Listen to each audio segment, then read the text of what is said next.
Halo semuanya, di sini saya dan teman-teman saya akan menjelaskan tentang disintegrasi yang terjadi di Indonesia.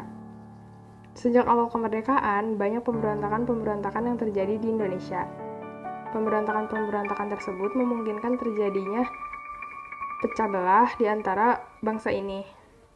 Pemberontakan yang terjadi salah satunya yaitu pemberontakan PKI Madiun pada tahun 1948. Pemberontakan ini merupakan salah satu bentuk pengkhianatan kepada bangsa Indonesia yang sedang berjuang melawan Belanda yang ingin menanamkan kembali kekuasaannya di Indonesia. Pemberontakan ini dipimpin oleh Musso dan Amir Syarifuddin. Amir Syarifuddin merupakan seorang mantan Perdana Menteri yang menandatangani perjanjian Renville. Ia kecewa karena ia diturunkan dari jabatannya, sehingga ia membentuk Front Demokrasi Rakyat dan melakukan pemberontakan di Madiun. Aksi-aksi yang mereka lakukan yaitu mengadakan propaganda anti-pemerintahan, melakukan mogok kerja bagi para buruh, dan melakukan pembunuhan. Tujuan utama PKI Madiun ini ingin mengganti ideologi Indonesia dengan paham komunis. Pada akhirnya, PKI ini berhasil ditumpas dengan dibentuknya Divisi Siliwangi dan penangkapan kepada Musso dan Amir Syarifuddin. Kali ini saya akan membahas mengenai sikap yang berhubungan dengan pemberontakan PKI pada 1948. Nah, pada saat itu yang dapat dikatakan bahwa pemberontakan tersebut berasalkan dari adanya perjanjian Renville. Nah, perjanjian Renville itu adalah perjanjian di mana Indonesia diberikan wilayah, hanya sedikit wilayah oleh Belanda dan yang lainnya itu karena setelah perjanjian Renville selesai, kabinet Amir itu lengser, jatuh. Nah, oleh karena itu maka si Amir Syarifuddin itu dia membentuk organisasi baru bernama FDR. Nah, FDR itu digunakan untuk melakukan pemberontakan tersebut.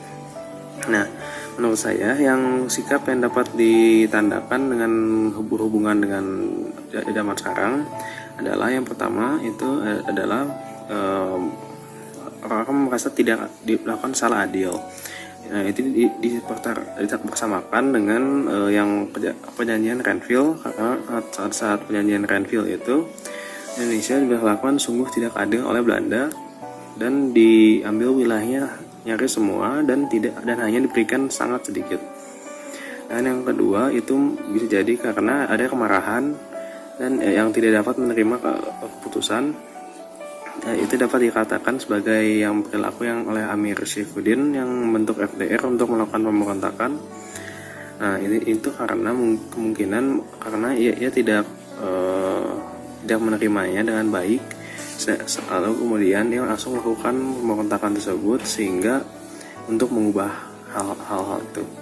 Pendapat kelompok kami bahwa PKI tidak setuju dengan pembentukan kabinet Hatta dan pemberontakan ini lebih dipengaruhi oleh Musso dan Amir Syarifuddin sebagai pemimpin pemberontakan yang berpusat di Madiun dan menyebar ke seluruh Jawa, terutama Jawa Timur.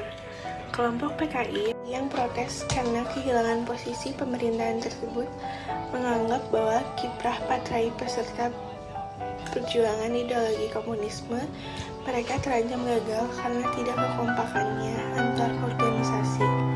Musso menegaskan bahwa dunia terpecah menjadi dua kubu. Ini kubu imperialis di bawah Amerika Serikat dan kubu komunis di bawah pimpinan Uni Soviet. Perjuangan rakyat Indonesia adalah perjuangan rakyat Indonesia menentang imperialis dan karena itu seharusnya Indonesia berada di pihak Uni Soviet. Ada 3 gagasan utama yang dikemukakan Musso. Pertama, membentuk Front Nasional untuk menghimpun kekuatan komunis dan komunis di bawah pimpinan PKI. Kedua, mengubah PKI Partai Tunggal Marxis-Lenin. Dan yang terakhir, menyesuaikan perjuangan PKI dengan garis perjuangan komunis internasional Komintern. Solusi untuk pencegahan disintegrasi bangsa. Yang pertama, memberikan pemahaman tentang patriotisme. Upaya pencegahan disintegrasi bangsa yang bisa dilakukan, masyarakat harus memiliki jiwa patriotisme atau cinta tanah air. Masyarakat harus mulai berpikir bahwa kepentingan negara jauh lebih penting daripada kepentingan pribadi atau kelompok. Rasa cinta tanah air, rasa persaudaraan, dan jiwa Pancasila memang harus ditanamkan oleh setiap individu. Mereka harus sadar bahwa apapun dan bagaimanapun kondisinya, Indonesia harus tetap menjadi negara yang bersatu. Inilah yang menjadi slogan sebagai NKRI harga mati. Yang kedua, menghilangkan nilai-nilai yang berbau primodalisme. Apa itu primodalisme? Primodalisme merupakan sebuah pandangan atau sikap yang memegang teguh mengenai hal-hal yang sudah dibawa sejak kecil, seperti tradisi, kepercayaan, adat istiadat, dan lain-lain. Semua orang harus mulai meninggalkan primodalisme sempit yang mempengaruhi stabilitas berbangsa dan bernegara. Yang ketiga, rakyat harus punya sikap selektif. Tidak bisa dipungkiri bahwa ada pihak-pihak saat ini yang sudah mulai berusaha memecah belah bangsa kita, seperti dengan memberikan isu-isu sensitif seperti agama.